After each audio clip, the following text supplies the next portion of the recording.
નમસ્કાર વિદ્યાર્થી મિત્રો, આજે આપણે ગુજરાતી ગ્રામરની શરૂઆત કરીશું.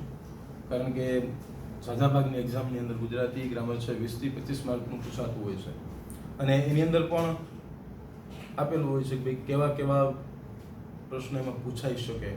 બરોબર, એનું જે પરીક્ષા સમયે તમે જોતા હો તમે લખ્યું હોય કે ગુજરાતી વ્યાકરણ, તો ગુજરાતી વ્યાકરણમાં કયા કયા પોઈન્ટ છે એ વધારે પૂછાતા હોય એના ઉપર આપણે ખાસ ધ્યાન આપીશું.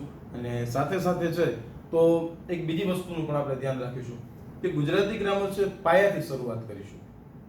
બરોબર, પાયાથી શરૂઆત કરીશું તો એનું કારણ એવું હોય છે મિત્રો કે પાયાથી જો શીખીએ એ વસ્તુ આપણને આગળ જતા વધારે આવડશે.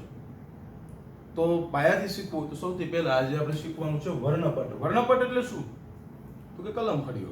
આપણે જે શરૂઆતમાં જ્યારે ભણવાની શરૂઆત કરીએ છીએ ગુજરાતી મીડિયમના બાળકોએ, તો આપણે જોયું હોય કે એની અંદર સૌથી પહેલા આપણે કલમખડીઓ શીખ્યા હોય. હવે તમને એવું લાગે છે કે કલમખડીઓ તમને અત્યારે કોમ્પિટિટિવ એક્ઝામની અંદર પણ પૂછાઈ શકે લાગે છે? તો એ ગુજરાતી ગ્રામરની અંદર એક કલમખડીઓ આજે આપણે શીખવાનું છે, પણ જ્યારે બાલ મંદિરમાં શીખી ગયા એવો નહીં. હવે એમાં કંઈક અપડેટેડ, અત્યારે આપણે બધા અપડેટ છીએ ને, બરોબર, એમ અપડેટેડ વર્ઝન સાથેનો. તો તમને એવું લાગે છે કે પરીક્ષામાં પૂછાશે કોમ્પિટિટિવ એક્ઝામની અંદર, તો કે કઈ રીતે પૂછાશે? તો પહેલા જેમ પૂછાતું એવી રીતના નથી પૂછાતું. પહેલા તો આપણે જે બાલ મંદિરમાં ભણતા શું હોય કે ક પછી ખ આવે કે ગ આવે, આમ આપ્યું હોય ક પછી બ્લેન્ક આપેલી હોય ને બાજુમાં લખવાનું હોય કયો અક્ષર આવશે. પણ એ પ્રાઇમરીમાં. જ્યારે અત્યારે સ્પર્ધાત્મક પરીક્ષાની અંદર તમને કઈ રીતે પૂછાય છે, તો પહેલા તો એ આપણને ખબર હોવી જોઈએ કે વર્ણપટ પૂછાય છે કે નથી પૂછાતું. મોસ્ટ ઓફ લોકોને ખબર નથી હોતી કે ભાઈ આમાં વર્ણપટ પણ પૂછાય છે. તો એક ઉદાહરણ જોઈએ કે તમને પરીક્ષામાં એવા પ્રશ્ન હોય છે કે નીચેનામાંથી કયો વ્યંજન છે તાલવ્ય છે અથવા તાલવ્ય નથી, નીચેનામાંથી કયો વ્યંજન છે મૂર્ધન્ય છે, કયો વ્યંજન અનુનાસિક છે, કયો વ્યંજન છે બરાબર અંતસ્થ વ્યંજન છે, કયો છે એ ઉષ્માક્ષર છે. આવા પ્રશ્નો તમને પૂછાતા હોય છે. તો કોઈ પણ ભાષા બનતા પહેલા, આજે આપણે માનીએ કે આદિમાનવ છે એ લોકો પહેલા કોઈ ભાષાનો ઉપયોગ નહોતો કરતા, બને ત્યાં સુધી ઈશારાથી એવી રીતના વાત કરતા હતા. તો અમુક સમય એવી જરૂર પડી કે અમુક સમયે પરફેક્ટ ઈશારો ન સમજી શકાય, ત્યારે એને જરૂર પડી ભાષા ડેવલપ કરવાની. તો ભાષા માટે સૌથી પહેલા જરૂરી છે આપણું વર્ણપટ. તો વર્ણપટની અંદર આપણે પહેલા હું ડ્રોઈંગ દોરું છું, મારો સબ્જેક્ટ ગુજરાતી ગ્રામર છે, બરોબર. એટલે ડ્રોઈંગમાં હું જે દોરું માની લઉં કે આપણે એક ગળું દોર્યું છે, બરોબર.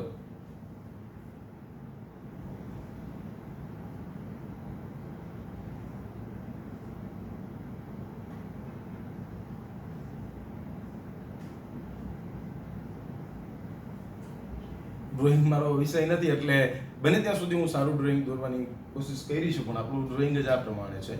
તો સૌથી પહેલા તમે જોયું હશે કે અહીંયા એક આમ કંઈક અલગ અલગ બોક્સ વાળું દોર્યું છે. તો એ છે આપણું સ્વરપેટી, જેમ ગળા પાસે આપણી સ્વરપેટી હોય ને, બરોબર. તો આ સ્વરપેટી શું કામ કરે છે? તમે જોયું હશે મિત્રો કે સંગીતના જે સાધનો છે એમાં હાર્મોનિયમ, હાર્મોનિયમની અંદર જેમ જેમ ધમણ પ્રેસ કરીએ ને તેમ તેમ તેમાં હવા અંદર આવે અને પછી જે સ્વિચ દબાવીએ એટલે અલગ અલગ ટ્યુન નીકળે, બરોબર. તો એમ આપણા ગળામાંથી અલગ અલગ જે છે એક ટ્યુન જ છે. આપણે જે શબ્દ બોલી છે ને એક પ્રકારની એક સંગીતની એક ટ્યુન છે, જે ટ્યુન દ્વારા આપણે સમજી શકીએ. હું જો તો બધાનું ઉચ્ચારણ સમાન રીતે થઈ શકતું હોય, બરોબર, પણ અર્થ અલગ અલગ અલગ નીકળતો હોય. કારણ કે ગુજરાતી ભાષા છે અને એક એવી સમૃદ્ધ ભાષા છે કે એક શબ્દના પણ ઘણા અર્થ નીકળી શકે છે, બરાબર. જેમ જેમ આપણે આગળ અલંકાર ને એવું ભણીશું ત્યારે આ શબ્દો યાદ રાખજો મિત્રો, કે ત્યારે આ શબ્દ હું તમને કહીશ કે ગુજરાતી ભાષા એક શબ્દના ઘણા અર્થ આપણને ઉત્પન્ન કરી શકે છે. તો સૌથી પહેલા વર્ણપટની શરૂઆતમાં આપણું જે ગળું છે, બરાબર, એના જેવું આ ગળું છે. તો અક્ષરોના ઉચ્ચારણ સ્થાન પરીક્ષામાં પૂછાય છે. તો પહેલું જે ડાયરેક્ટ ગળામાંથી અક્ષરો બોલી શકાય એને કહેવાય કંઠ્ય વ્યંજનો. જે ડાયરેક્ટ ગળામાંથી બોલી શકાશે એને કહેવાશે કંઠ્ય વ્યંજનો. જે ડાયરેક્ટલી ગળામાંથી બોલાય છે, બરાબર. પછી આવશે તાલવ્ય વ્યંજનો. તાલવ્ય એટલે કયો ભાગ? તો જે આપણે દાંત છે, ઉપરના દાંત છે એનાથી સેજ ઉપરના ભાગમાં જીભ આ જીભ છે અંદર એ સેજ અહીંયા દાંત હોય ને તો દાંતથી સેજ ઉપરના ભાગમાં જીભ આપણી ટચ થાય અને જે વ્યંજનો બોલી શકાય એને કહેવાય તાલવ્ય વ્યંજન. બરોબર? તો તાલવ્ય વ્યંજન મતલબ જે અક્ષરનું ઉચ્ચારણ કરવા માટે જીભ છે એ દાંતથી સેજ ઉપરના ભાગમાં ટચ થઈ શકે. બરાબર? અને પછી જ બોલાઈ શકાય. તો કંઠ્ય, તાલવ્ય. હવે એક વખત એક્ઝામમાં એવું પૂછાયું હતું કયા વ્યંજનો બોલતી વખતે જીભ છે એ બેવડાય છે. ત્યારે આપણે વિદ્યાર્થી મિત્રો ઘણી વાર એવું થતું હોય કે આપણે પરીક્ષાના હોલની અંદર એવી ટ્રાય કરીએ કે જીભ બેન્ડ વાળીને પછી બોલવાની કોશિશ કરીએ. તો જીભ બેવડાવવાનું કારણ મૂર્ધન્ય વ્યંજનો એટલે કે જે આપણે મોઢાની અંદર ઉપરની સાઈડ, બરાબર છે, ઉપરની સાઈડ જે આમ ખાડા જેવું છે, બરાબર, ત્યાં ટચ થાય એટલા માટે અહીંયા ટચ થવું એટલે જીભને ફરજિયાત બેન્ડ વળવું પડે. બરાબર? એટલે કે જીભ આમ બેવડાય. જીભ બેવડાય અને પછી ઉપર ટચ થાય એને કહેવાય મૂર્ધન્ય વ્યંજનો. તો ત્યારે જીભ છે આ રીતે આમ બેન્ડ સ્ટેજ વળશે અને પછી ઉપર ટચ થશે.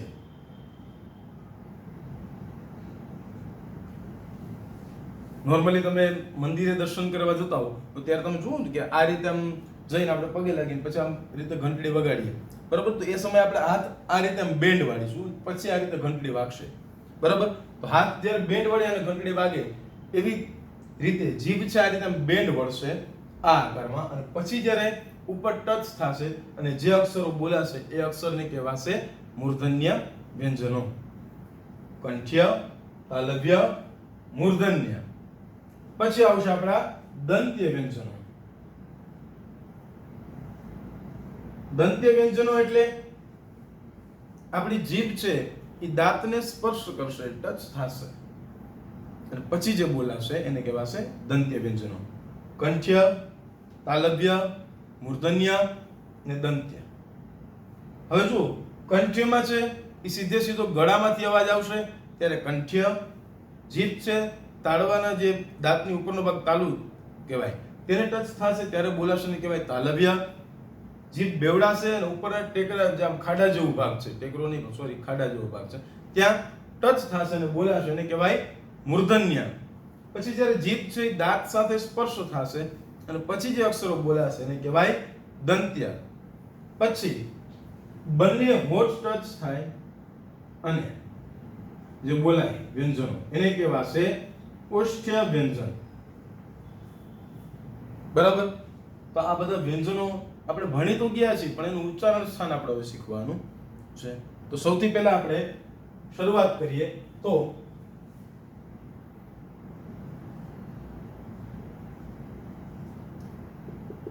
કંઠ્ય વ્યંજનો. કંઠ્ય વ્યંજનો કયા છે? જે ડાયરેક્ટલી ગળામાંથી બોલાય છે. બરાબર?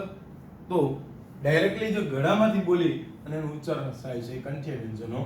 તો કે ક, ખ, ગ, ઘ અને આ ગ. આ જે અક્ષર છે એનું ઉચ્ચારણ નાકમાંથી, જેમ આપણે ગ બોલીએ ને, બરાબર, આ જે ગ છે એને નાકમાંથી બોલો ને એનું ઉચ્ચારણ એવું થાય ગ. બરાબર? તો આ બધા વ્યંજનો છે આપણે કંઠ્ય છે. ક, ખ, ગ, ઘ અને ગ. હવે મિત્રો અહીંયા મેં લખ્યા છે બધા જ છે, બરાબર, એ વ્યંજનો આખા લખ્યા છે પણ વ્યંજન છે સ્વરની મદદ વગર આખા બની શકતા નથી. સ્વર એમાં ભળે પછી જ આખો ક લખાય છે. બરાબર? સ્વર સ્વતંત્ર છે, વ્યંજન સ્વતંત્ર નથી. એને સ્વરની જરૂરિયાત છે કારણ કે તમે વ્યંજન બોલવા માટે ફરજિયાત સ્વરનો ઉપયોગ કરવો પડે છે. હા, થોડા વ્યંજનો છે એ કોઈ સાથે જોડિયા વ્યંજન, જોડિયા અક્ષરમાં ભળી ગયા હોય તો આપણે બોલી શકીએ છીએ. બાકી ક છે એને તમે અ નું ઉચ્ચારણ કર્યા વગર બોલી શકતા નથી કારણ કે અ બોલો તો જ ક બોલાય છે. ક તો ભેગો અ બોલાય જ છે. બરાબર? તો ક, ખ, ગ, ઘ અને ગ એ આપણા બધા કયા વ્યંજનો છે? તો કે કંઠ્ય વ્યંજનો. બરાબર? પછી આવશે આપણા તાલવ્ય વ્યંજનો. તાલવ્ય વ્યંજનો એટલે કે જે અક્ષરો બોલતી વખતે જીભ છે દાંતથી ઉપરના ભાગ તાળવામાં ટચ થાય અને પછી બોલી શકાય એને કહેવાય તાલવ્ય વ્યંજનો. બરાબર? તો એ આપણા છે ચ, છ, જ, ઝ અને આ રીતે આમ ય જેવું, જેને નાકમાંથી આપણે ય એવું ઉચ્ચારણ કરીએ. બરાબર? જે બાજુમાં આ લખ્યું છે ને ય, ઘણી વખત આનો લખવામાં આ રીતે પણ ઉપયોગ કરવામાં આવે છે. મોસ્ટ ઓફ સંસ્કૃતની અંદર છે, સંસ્કૃતની અંદર આ ય આ રીતે પણ લખાય છે. તો કંઠ્ય, તાલવ્ય આપણે બે વ્યંજનો જોયા. પછી આવશે મૂર્ધન્ય. મૂર્ધન્ય વ્યંજનો એટલે કે જીભ છે આપણી આમાં બેન્ડ વળશે. આની અંદર જીભ છે આપણી બોલતી વખતે સહેજ બેન્ડ વળશે અને ઉપરના ભાગમાં ટચ થશે. તો એ કયા વ્યંજનો છે જે બોલતી વખતે જીભ છે એ બેન્ડ વળે અને ઉપર ટચ થાય? તો કે ટ, ઠ, ડ, ઢ અને ણ. ખાસ વિદ્યાર્થી મિત્રો, આજે હું અત્યારે તમને શીખવી રહ્યો છું. તો આની અંદર ખાસ હું જે વ્યંજનો બોલી રહ્યો છું, શીખવી રહ્યો છું, સાથે સાથે તમે અત્યારે જ્યારે પણ વિડીયો જોતા હો ત્યારે હું જે શીખવું છું એને ટ્રાય કરતા જજો. આ વસ્તુ ગોખવાથી યાદ નહીં રહે ક્યારેય, અને ગોખેલું ગમે ત્યારે ભૂલાઈ શકે છે, પણ શીખેલું હંમેશા માટે યાદ રહે છે. બરોબર? તો આ વ્યંજનો હું અત્યારે જ્યારે બોલું છું અત્યારે તમારી સામે, તો તમે પણ સામે મારી સાથે સાથે બોલતા જજો. હું અહીં બોલું છું ટ, તો તમે બોલવાની ટ્રાય કરો ટ, તો જીભ બેન્ડ વળશે તમારી. જીભ બેન્ડ વળી અને ઉપરના ભાગમાં ટચ થઈ જુઓ. ટ, ઠ, ડ, ઢ અને ણ. જો તમારી જીભ બેન્ડ વળે છે, અને જીભ બેન્ડ વળી અને સેજ જ બેન્ડ વળશે, આખી બેન્ડ નથી વળી જવાની. સેજ આમ તો આપણે યુ ટર્નમાં કેમ જોઈએ, પણ એટલી બધી પણ નહીં, એથી થોડીક ઓછી એવી આમ જીભ બેન્ડ વળશે. અને પછી છે ઈ અક્ષરો ઉપર બોલવા માટે મૂર્ધામાં, આ મૂર્ધાનો જે ભાગ હોય ને ઉપરનો ગળામાં, જે આપણે મોઢાની અંદર ખાડા જેવો જે ભાગ છે ત્યાં ટચ થશે ને પછી જ બોલાશે. એના સિવાય બોલવાની ટ્રાય કરશો તો બોલી પણ નહીં શકાય. હા, બોલી શકાશે પણ પરફેક્ટ નહીં હોય. એને ત્યાં ટચ થયા વગર ટ બોલવાની ટ્રાય કરજો, નહીં બોલી શકાય સર. બરાબર? તાલવ્ય છે એમાં જીભ છે એ દાંતથી ઉપરના ભાગમાં તાળવામાં ટચ નહીં કરે તો વ્યવસ્થિત ઉચ્ચારણ થશે નહીં અને બોલી પણ સરખા નહીં શકાય. બરાબર? કંઠ્ય, તાલવ્ય, મૂર્ધન્ય અને પછી આવશે આપણા દંત્ય વ્યંજનો. દંત્ય વ્યંજન કોને કહેવાય? કે જે બોલતી વખતે આપણી જીભ છે એ દાંતને ટચ થાય તો જ બોલી શકાય, એના સિવાય એનું પરફેક્ટ ઉચ્ચારણ થઈ શકતું નથી. તો ચાલો તમે પણ ટ્રાય કરતા જાઓ અને જોતા જાઓ કે કઈ રીતે. દંત્ય તો કહેવાય ત, થ, દ, ધ, ન. તો આમાં તમે જ્યારે બોલશો તો જ્યારે આપણે એક જીભ છે એક લયબદ્ધ દાંતને સ્પર્શ કરશે. ત બોલો તો ઉપરના દાંતને સ્પર્શ કરે છે, થ તો નીચેના દાંતને સ્પર્શ કરે છે, દ વળી ઉપરના દાંતને સ્પર્શ કરે છે, ધ નીચેના દાંતને સ્પર્શ કરે છે, ન વળી પાછા ઉપરના દાંતને સ્પર્શ કરે છે. બરાબર? એવી રીતના ત, થ, દ, ધ અને ન. તો આના ઉપરથી તમે વર્ણપટનું એવું તો માળખું સમજી શક્યા હશો કે જે પણ આપણે ઉચ્ચારણ છે એ અક્ષરો બોલવા માટે જીભ છે અંદર કેટલી જગ્યાએ ટચ કરે છે. આપણે ખાલી એમને બોલી દેતા હોય મયુર, આપણે મૂવીમાં જોતા હોય છે ને કે જે કરાટે ને એવું કરતા હોય તો એ લોકોને હાથની સ્પીડ બહુ વધારે હોય, અમુક સેકન્ડોમાં એ આટલી વાર હાથ ફેરવી શકતા હોય, આ રીતે આમ ફાઇટિંગ કરી શકતા હોય. તો મિત્રો આપણી જીભ પણ છે ને એનાથી કદાચ હું માનું છું વધારે છે ખાસ, કારણ કે તમે મયુર બોલો છો. બરોબર? તો એ 3 અક્ષર બોલવા માટે તો મયુર 1 સેકન્ડની અંદર બોલી જતા હોય. તો 1 સેકન્ડમાં જીભ છે એ 3 જગ્યાએ ટચ થઈને આવતી હોય. બરાબર? અત્યારે આપણે આમાંથી નોર્મલી બોલીએ ક, ચ, ટ, ક, ચ, ટ એટલું 1 સેકન્ડમાં બોલી ગયા, પણ જીભ છે 3 જગ્યાએ ટચ કરશે ત્યારે બોલાશે. એક ગળામાં હશે, બરાબર, ક, ચ તો એ તાલવ્ય વ્યંજન, ટ તો મૂર્ધન્ય વ્યંજન. તો 3 જગ્યાએ બોલવા માટે જીભ છે અને અલગ અલગ જગ્યાએ ટચ કરશે, પછીનો ઉચ્ચારણ થશે. બરાબર? કંઠ્ય, તાલવ્ય, મૂર્ધન્ય, દંત્ય અને આવશે પછી આપણું ઓષ્ઠ્ય. ઓષ્ઠ્ય એટલે કે બંને જે આપણે આપ્યું છે ને બંને હોઠ ટચ થાય ને પછી બોલી શકાય ને કહેવાય ઓષ્ઠ્ય વ્યંજનો. તો એ અક્ષરો છે આપણે પ, ફ, બ, ભ અને મ. હવે આપણે આ પાંચ વસ્તુ જોઈએ કે કઈ રીતેનું ઉચ્ચારણ થાય છે. હવે આપણે એ જોવાનું છે પરીક્ષામાં કઈ રીતે પૂછાય છે. આ શીખી લીધા પછી આપણે શેના માટે તૈયારી કરી છે તો કે સ્પર્ધાત્મક પરીક્ષા માટે, કોમ્પિટિટિવ એક્ઝામ. તો એક્ઝામમાં આપણે જઈએ તો આપણને કઈ રીતે પ્રશ્ન પૂછે છે એવી તો નોર્મલી તો ખબર હોવી જોઈએ કે આપણે એવી તો તૈયારી હોવી જોઈએ કે આપણને ખબર જ હોય કે આ રીતના પ્રશ્ન પૂછાય છે તો આપણે એ પ્રમાણે તૈયારી કરીને જવું જોઈએ. બરાબર. તો એનું એક ઉદાહરણ જોઈએ કે આમાંથી તમને પૂછે કે કંઠ્ય વ્યંજનો કયા છે. તો આપણે અત્યાર સુધી જો આ બે વ્યંજનો છે ઘણા વિદ્યાર્થી મિત્રો માટે નવા હશે. ઘણા વિદ્યાર્થી મિત્રો માટે આ બે વ્યંજનો છે નવા જ હશે અને જે શીખેલા હશે અથવા જેને ક્યારેય શીખવું હશે બરાબર તો એને આ વ્યંજનોની માહિતી હશે. ઘણી વખત આને ગ અને ય વચાય છે એની જગ્યાએ ઘણા વિદ્યાર્થી મિત્રોને થોડુંક ક્યાંય અલગ રીતે વાંચ્યું તેમ કહે છે કે આને અંગય એવું બોલાય છે પણ નહીં મિત્રો, આ બંને વ્યંજન સ્વતંત્ર છે. અને ગ અને આને ય બે અલગ જ બોલાશે. બરાબર છે. તો હવે પરીક્ષામાં પૂછાય તો આપણે પૂછે કે નીચેનામાંથી કયો વ્યંજન કંઠ્ય નથી. જો આવો નેગેટિવ પ્રશ્ન પૂછે તો એમાં તમને આપે ક, બરાબર, ગ, આ ગ અને ચ. તો જો આ વ્યંજન આપણે ભૂલી જઈએ બરાબર, આ વ્યંજનો આપણે પહેલેથી બહુ ભણવામાં ઓછા આવ્યા છે બરાબર. બાલ મંદિરની અંદર ભણ્યા હશે, કદાચ કે ફર્સ્ટ સ્ટાન્ડર્ડ ની અંદર ભણ્યા હશે તો આપણને એ સમય કદાચ આ ઘણી સ્કૂલમાં નથી પણ શીખવાડવામાં આવતું બરાબર. આપણે કોઈની ટીકા કરવા માટે નથી વાત કરતા પણ આ બે વ્યંજનો આપણને નથી ઘણાને આવડતા હોતા, ખબર નથી હોતી કે આ કયા વ્યંજનો છે. તો એ સમયે આ વ્યંજન આપ્યા હોય તો આને ગ ની જગ્યાએ ઘણા ડ સમજે છે અને ય ની જગ્યાએ ઘણા ય સમજે છે બરાબર. તો આપણે એ સમય વિચારી ક, ગ અને ચ સમજી, કારણ કે આપણે ત્યારે ખબર ન હોય કે આમાંથી છે કયો વ્યંજન નથી આવતો તો ત્યારે ચ નો આવે, આ ગ છે એ આવશે બરાબર. ત્યારે ક, ગ અને ગ આવશે, કયો નહીં આવે તો કે ચ. પરીક્ષાની અંદર તમને આમાંથી વર્ગ પણ પૂછાય બરાબર. તો 5 વર્ગ છે આપણે કયા કયા તો પેલો ક વર્ગ, ચ વર્ગ, ટ વર્ગ, ત વર્ગ અને પ વર્ગ. પેલો કયો ક વર્ગ. તો એક વર્ગની અંદર 5 અક્ષરો હોય મિત્રો. કેટલા? 5. ક વર્ગની અંદર ક, ખ, ગ, ઘ આ 5 વ્યંજનો હોય છે બરાબર.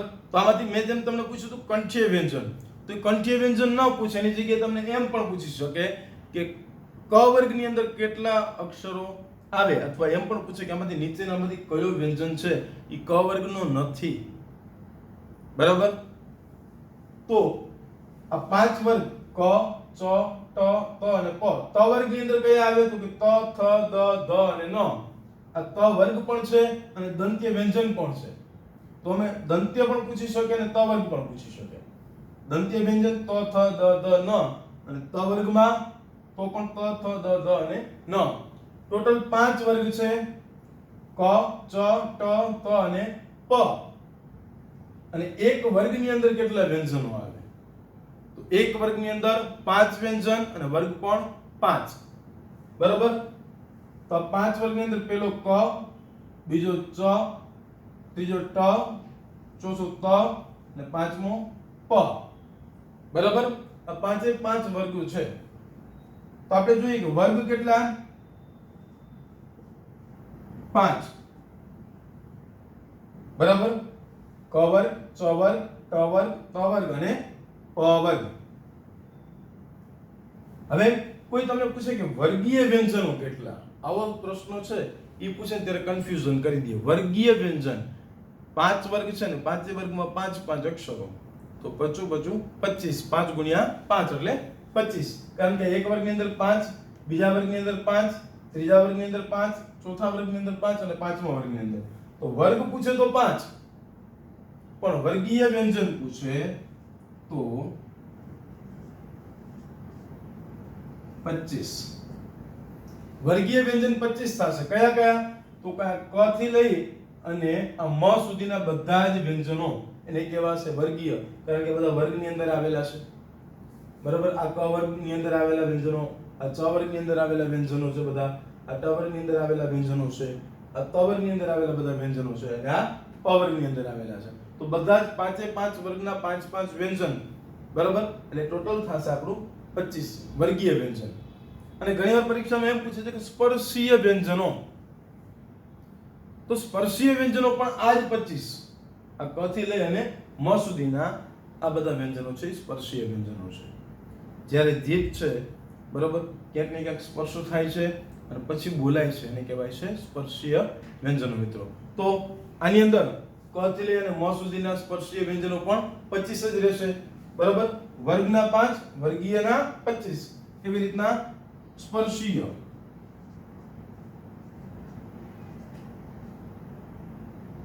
એ કેટલા રહેશે? 25. સોરી, સ્પર્શીય ની અંદર 25. હવે આની અંદર તમે બીજા વ્યંજનો તો કે છે અંતસ્થ વ્યંજનો. અંતસ્થ વ્યંજનો એટલે શું? જે ગળાના નીચેના ભાગમાંથી, જે સ્વર પેટી છે તે નીચેના ભાગમાંથી જેનું ઉચ્ચારણ થાય એને કહેવાશે સ્પર્શીય વ્યંજનો. સ્પર્શીય વ્યંજનો એટલે જે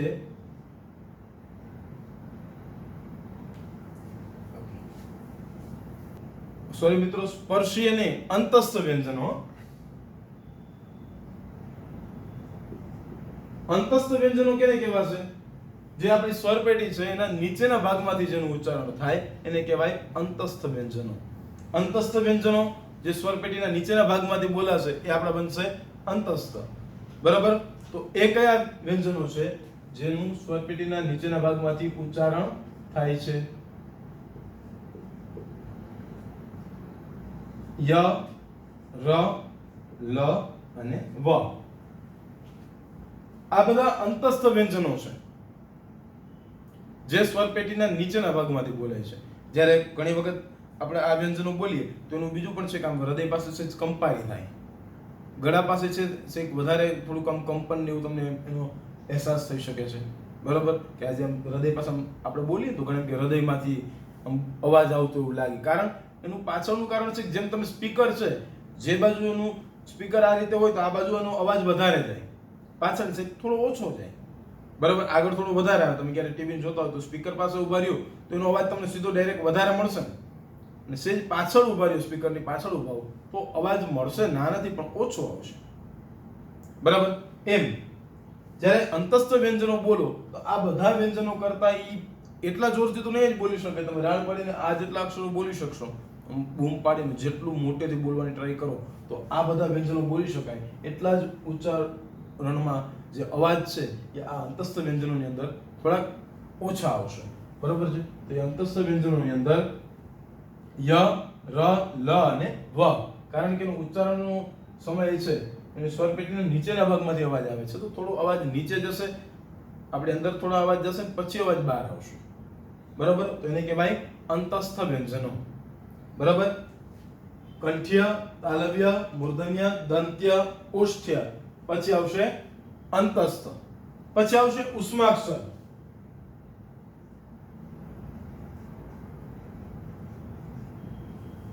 ઉષ્માક્ષર એટલે કે જે વ્યંજનો બોલતી વખતે સહેજ ગરમ ઉષ્મા એટલે હવા આપણા મોઢાથી બહાર નીકળે એવા વ્યંજનો એટલે ઉષ્માક્ષર. કારણ કે બોલો છો ત્યારે અંદરથી ગરમ વરાળ જેવું આપણામાંથી બહાર નીકળે એવું લાગે છે. તો કયા? તો કે ત્રણેય શ, શ અને સ.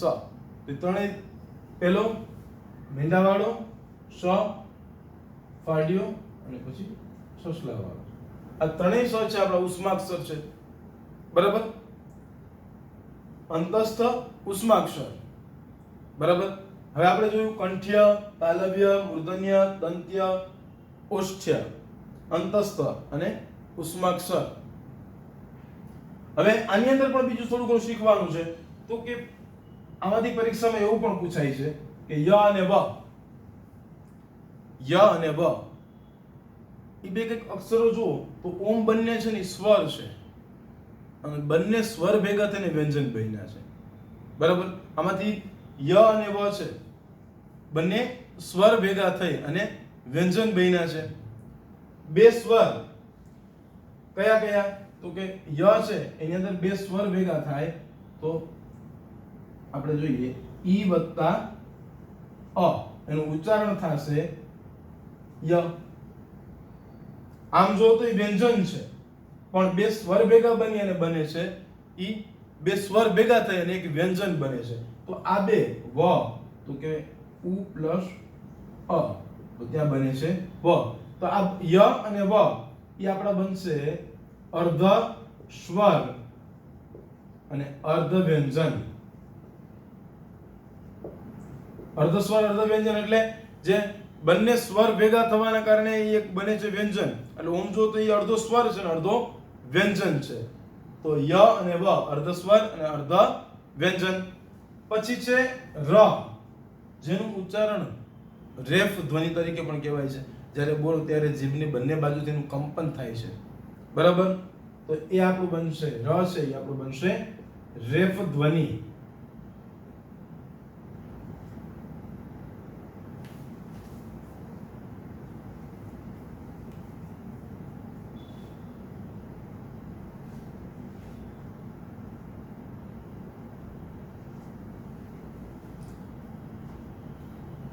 ર છે આપણો બહેનો રેફ ધ્વનિ.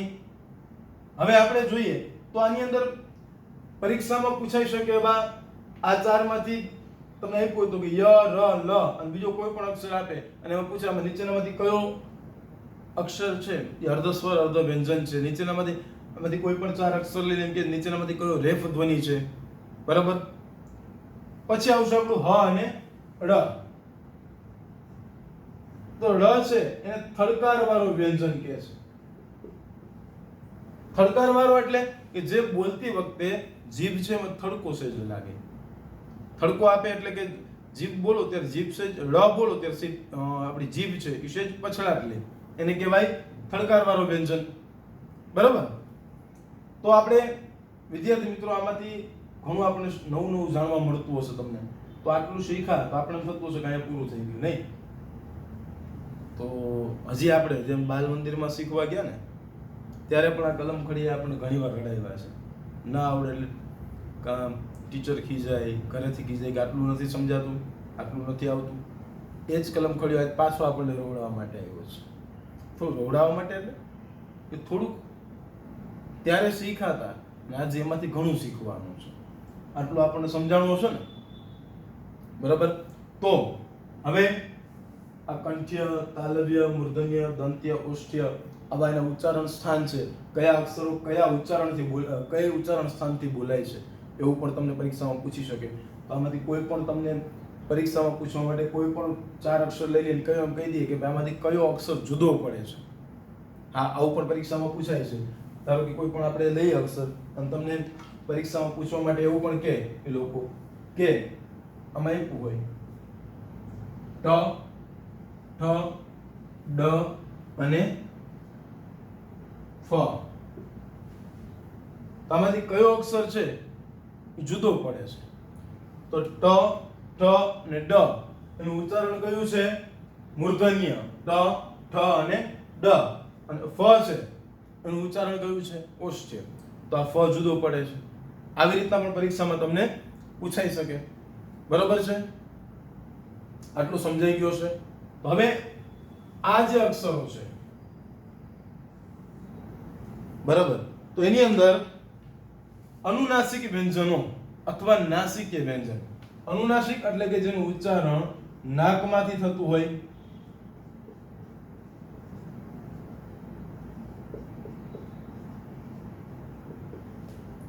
અનુનાસિક ઉચ્ચારણ નાકમાંથી થતું હોય તો કે આપણે કહીએ ગ, ય, ણ, ન અને મ.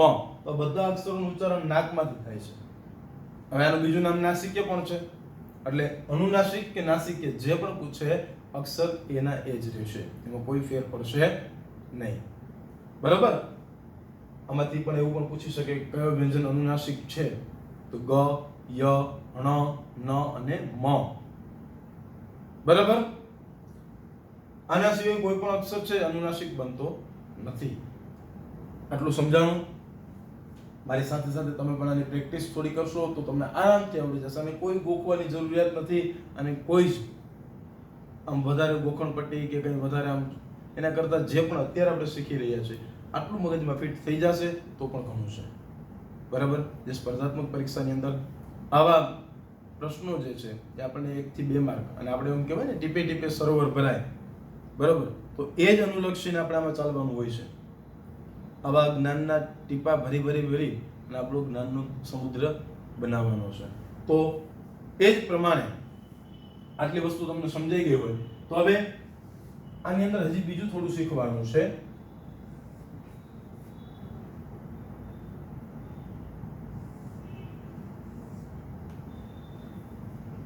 અને આમાંથી કયા અક્ષરો અલ્પપ્રાણ અને મહાપ્રાણ, કેટલા અલ્પપ્રાણ છે કેટલા મહાપ્રાણ છે એવું પૂછાતું હોય તો પેલો શબ્દ આવ્યો અલ્પપ્રાણ. તો અલ્પપ્રાણ એટલે શું અને મહાપ્રાણ એટલે શું?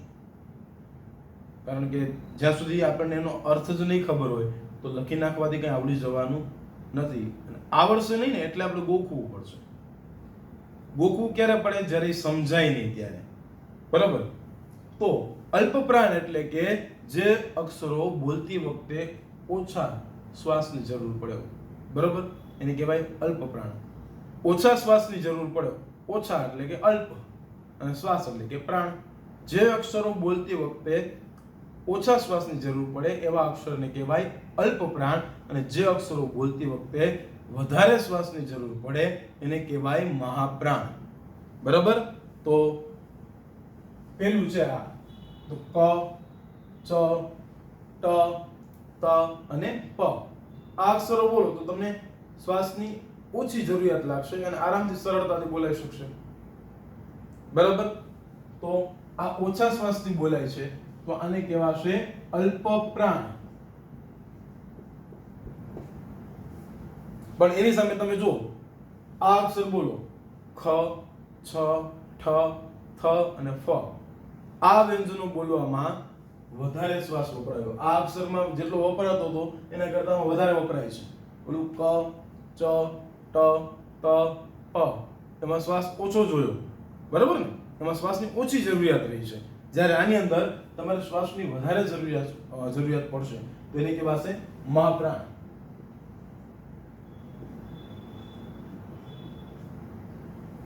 બોલો જોઈએ ખ, છ, ઠ, થ અને ફ. લાગે છે એવું? સાથે સાથે વિડીયો જોતા ટ્રાય પણ કરજો. કારણ અનુભવ છે, તમને જે અનુભવ થશે ને એ જેટલું શીખડાવી શકશે એથી વધારે કંઈ નહીં શીખી શકાય. અનુભવ આપણે કહેવાય છે ને અનુભવનું જ્ઞાન મોટું હોય છે.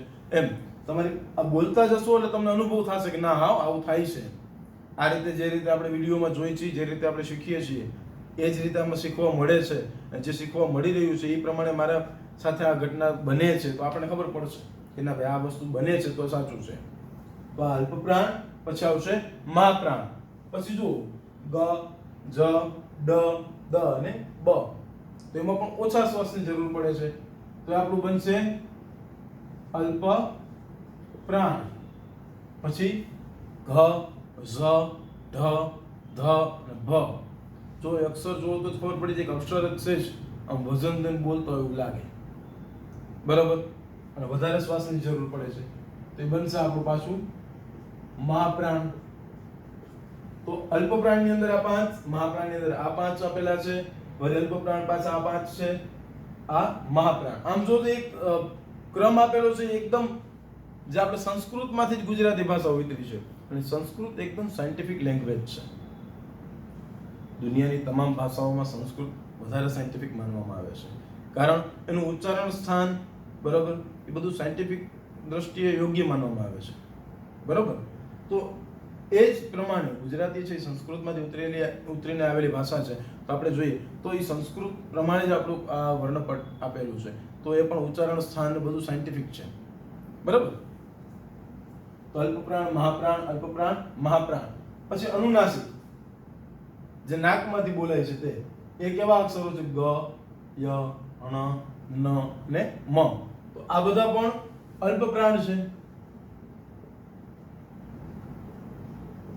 પાછું ય, ર, લ, વ એ પણ અલ્પપ્રાણ છે.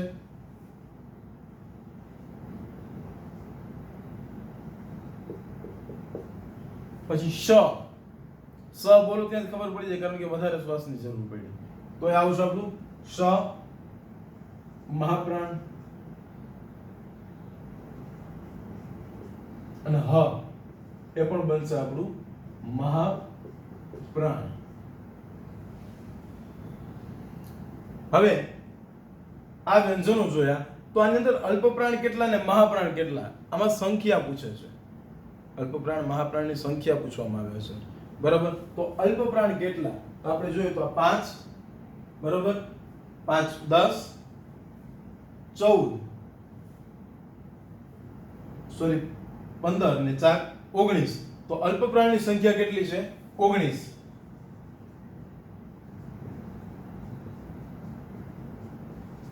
બરાબર, અહીંયા 5 છે 1 2 3 4 અને 5. અલ્પપ્રાણ 19, મહાપ્રાણની અંદર 5, આ ઉપરાંત મહાપ્રાણ બીજા 5 10, સાથે મહાપ્રાણ 3 13 અને એક આ એટલે એક મહાપ્રાણ માનવામાં આવે છે. બરાબર, તો મહાપ્રાણ છે એ આપણા બનશે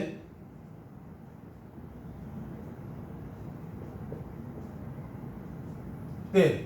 પણ હ છે એનું પરફેક્ટ ઉચ્ચારણ છે મહાપ્રાણની દ્રષ્ટિએ થતું નથી. બરાબર, અલ્પપ્રાણ 19, મહાપ્રાણ 13. આ પ્રમાણે આપણે જોયું અલ્પપ્રાણ મહાપ્રાણ. પછી આવશે અલ્પપ્રાણ અને મહાપ્રાણ.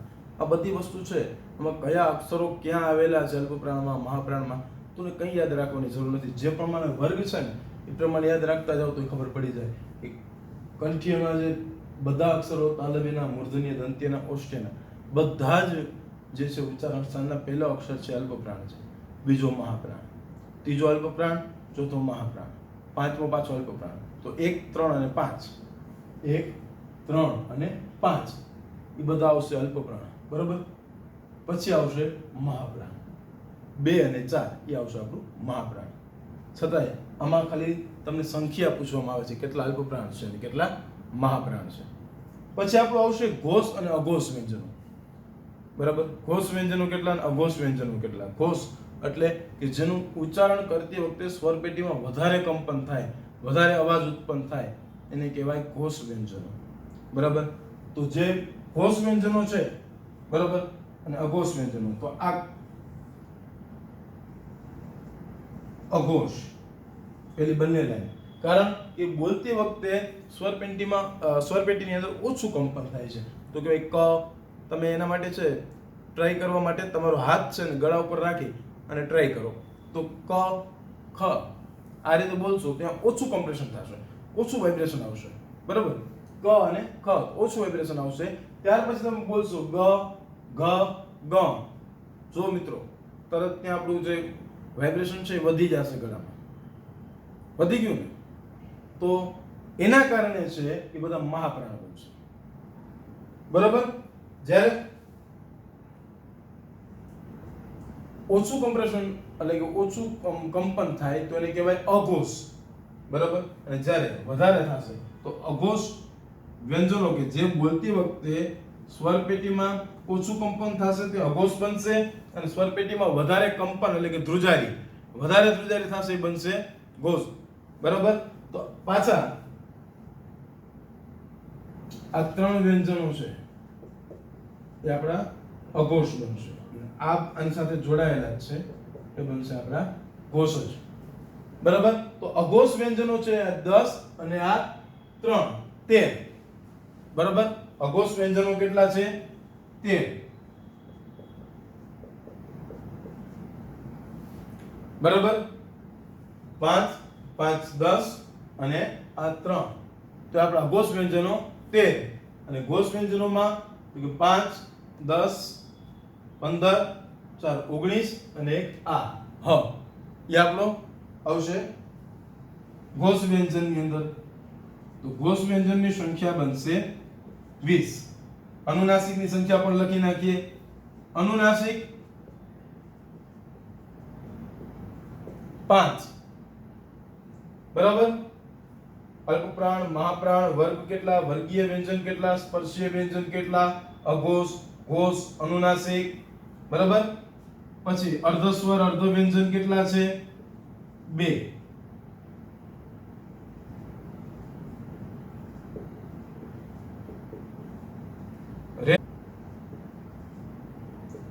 થડકાર વાળું વ્યંજન 1. બરાબર. આ ઉપરાંત આ ચ, છ, જ, ઝ અને ય આ બધાને કહેવાય છે સંઘર્ષી વ્યંજનો.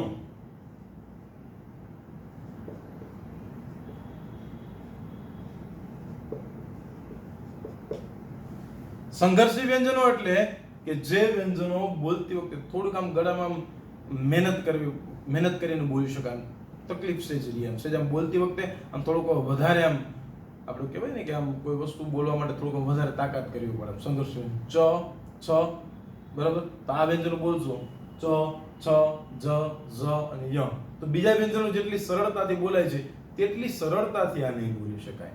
બરાબર. એના માટે થોડું ગળામાં આમ ખેંચાતું એવું લાગે છે, સંઘર્ષ કરવો પડે, સેજ મહેનત કરવી પડે બોલવા માટે. તો આ સંઘર્ષી વ્યંજનો કયા? ચ, છ, જ, ઝ અને ય. તો આટલું તમને સમજાઈ ગયું હશે.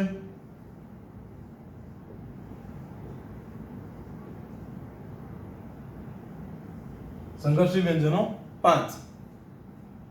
આટલું તમે મિત્રો શીખ્યા. તો આની અંદરથી તમને કંઈ ઘણું નવું જાણવા મળ્યું હશે. જો તમે આ પેલા ક્યાંય ભણ્યા હોય તો ક્યાંય પણ શીખેલું હોય તો હું માનું છું તેમાંથી તમને ઘણું નવું જાણવા મળ્યું હશે. બરોબર છે. અને આવા જ ગુજરાતી ગ્રામરના તમામ વિડીયો છે આપણે આ યુટ્યુબ ચેનલ LTI જે છે એની અંદર આપણે જોવા મળશે. આની અંદર જે પણ આપણે શીખ્યા છીએ એમાં આગળ ને આગળ ગુજરાતી ગ્રામરના વિડીયો આવા જ સારા જોવા માટે તમે LTIની જે ચેનલ છે એની સાથે જોડાયેલા રહેજો. સાથે સાથે ગુજરાતી ગ્રામરમાં ઘણું નવું પરીક્ષાને અનુલક્ષીને કેવા પ્રશ્નો પૂછાય છે, કઈ રીતે પૂછાય છે અને આપણે કઈ રીતે તૈયારી કરવી જોઈએ. બરાબર. તો એ જોવા માટે અમારી જે YouTube ચેનલ છે એની સાથે જોડાયેલા રહેજો.